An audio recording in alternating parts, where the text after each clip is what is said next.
If you are over 40 and taking a stimulant heavy fat burner because your metabolism feels slower, I want you to hear this before you take another capsule. You may be pressing harder on the accelerator when what your body actually needs is better support under the hood. Think about a car that is low on fuel, overdue for maintenance, and already running hot. Pressing the accelerator harder will make the engine rev, but it does not repair the machinery, and that is my problem with the way many fat-burning supplements are marketed to women in midlife. More stimulation, more caffeine, more appetite suppression, more sweating, more intensity, but almost no conversation about the cellular machinery your body actually depends on to turn food into usable energy. Your metabolism is not simply a furnace waiting for somebody to turn the temperature up. It is a network of enzymes, hormones, mitochondria, muscles, nutrients, and nervous system signals. So today we're replacing one question: what can make me burn fat faster? With a better one: what does my metabolism actually need to function well? And that changes everything. Before we go deeper, if you appreciate wellness information that separates biology from marketing, please take a moment to like this video and subscribe to STARR Wellness Solutions. Our purpose is to make complicated wellness topics understandable, practical, and evidence-informed, especially for women navigating midlife and healthy aging. Your subscription helps us continue creating conversations about nutrition, movement, metabolism, stress, mindset, and sustainable wellness. Now let's talk about why the fat burner approach can become a problem. Most supplements marketed as fat burners contain ingredients designed to increase stimulation, alertness, thermogenesis, or energy expenditure. Caffeine is one of the most common, and caffeine is not automatically bad. Research suggests caffeine-containing weight loss products may have a small effect on energy expenditure or body weight in some people, but there is an important catch. Regular caffeine exposure can create tolerance. The effect may become less noticeable over time, and higher stimulant intake can also bring trade-offs: jitteriness, anxiety, a racing heart, higher blood pressure, digestive discomfort, and one of the biggest concerns for women in midlife, sleep disruption.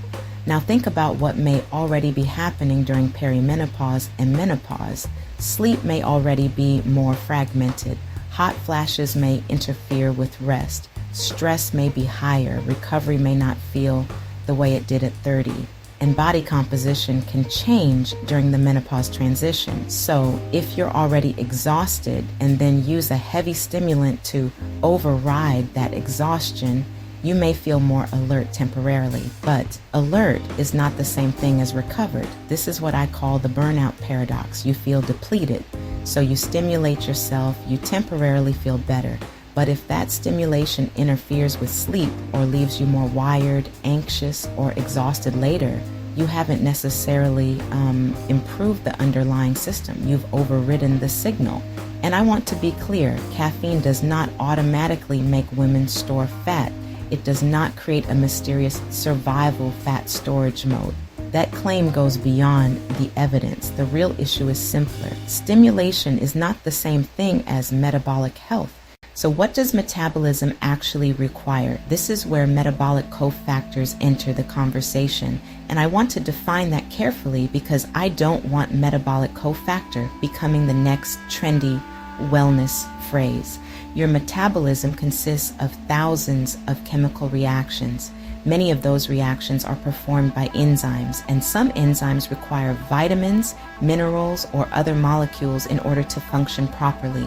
Those helper molecules are often called cofactors or coenzymes. Take magnesium. Magnesium participates in hundreds of enzymatic reactions in the body.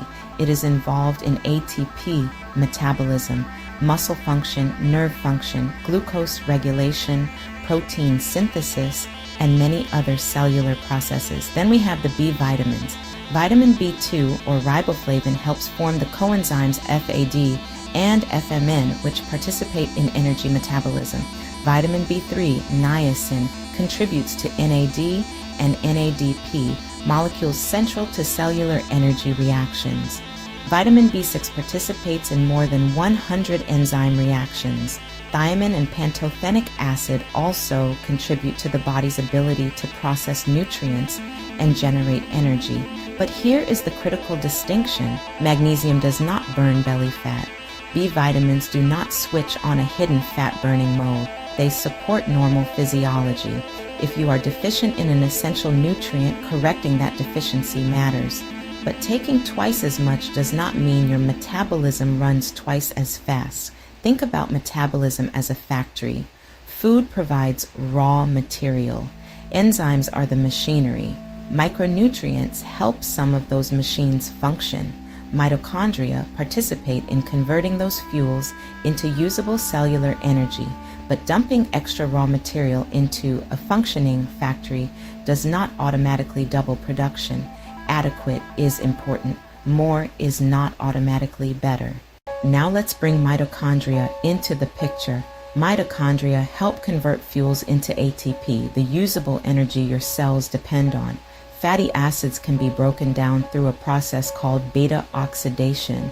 The products from that pathway eventually contribute to cellular energy production. But beta oxidation does not operate because somebody swallowed a fat burner. It requires functioning enzymes, appropriate cofactors, oxygen, energy demand, hormonal regulation, mitochondrial capacity, and access to fuel. This is why the phrase spark fat burning can be misleading. There is no single nutrient that sparks the entire process. Metabolism is a coordinated network, and your body is already performing these pathways every day. The goal is not to force mitochondria to work beyond their capacity. The goal is to support the conditions in which normal energy metabolism can happen effectively. That's a very different philosophy, and it moves us away from punishment and toward support. So, if you're over 40 and your goal is fat loss, what deserves more attention than another stimulant? First, protein. Adequate protein can support satiety and help preserve lean mass, especially when paired with resistance training. Second, resistance training. Muscle is metabolically active tissue. More importantly, it supports strength, glucose disposal, function, mobility, and independence. Third, daily movement, walking, standing, taking stairs, household activity. All of those contribute to total energy expenditure. Fourth, sleep. Sleep is not wasted time. It is part of recovery, appetite regulation, cognition, and physical performance. Fifth, nutrition quality. You need protein, fiber, plants, healthy fats, micronutrients, enough food to support the life you are asking your body to live. And then and only then we can ask whether a supplement helps support a particular gap. This is why supplements belong in the supporting layer, not the foundation. If magnesium intake is inadequate, address it. If B12 is low, address it. If iron is low, find out why and address it appropriately. If vitamin D is deficient, discuss treatment with your healthcare professional. But do not diagnose yourself because a social media post told you fatigue automatically means magnesium deficiency. The goal is targeted support, not random supplementation. And I want to stop one misunderstanding before it starts. I am not telling you throw away your fat burner and take magnesium instead. No, that simply replaces one oversimplified promise with another. Magnesium is an essential mineral. B vitamins are essential nutrients, but nutrients are not weight loss drugs, and more is not always harmless. For example, very high supplemental vitamin B6 intake over time can cause nerve damage. Magnesium supplements can cause diarrhea and gastrointestinal symptoms, and certain forms may interact with medication, so the goal is sufficiency, not megadosing. Food first when practical. Clinical evaluation when a deficiency is suspected, and supplementation used thoughtfully. That is the difference between wellness and supplement roulette.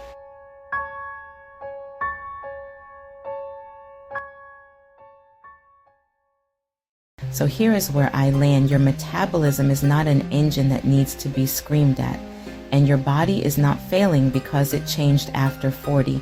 The biology of midlife changes. Body composition can change, sleep can change, recovery can change, and the way we support ourselves may need to change too. So instead of redlining the engine, maintain the machinery, nourish it, strengthen it, let it recover, correct genuine nutrient deficiencies, and if a supplement has evidence and fits your individual needs, use it as exactly what it is, support, not salvation. This is the philosophy behind the alignment method. Regulate the environment, move the body, and strengthen the identity of someone who supports her body rather than constantly trying to overpower it. And if you are ready to go deeper, I invite you to learn more about our new wellness program. Inside, we bring together the pieces that supplements alone can never provide. You will receive guidance on the supplements we discuss and how they fit into a broader wellness strategy. But we also focus on movement because strength and metabolic health require action. And we focus on identity because sustainable change is ultimately shaped by your habits, your mindset, and the person you are becoming. This is not about one magic capsule. It is about building the system. If you want more information about our complete wellness approach, click the link in the description below. And if this video helped change the way you think about fat burners, please like it, subscribe to STARR Wellness Solutions, and share it with another woman who may still be trying to stimulate her way out of exhaustion. Take what serves you, leave the rest, and remember, consistency beats intensity every time.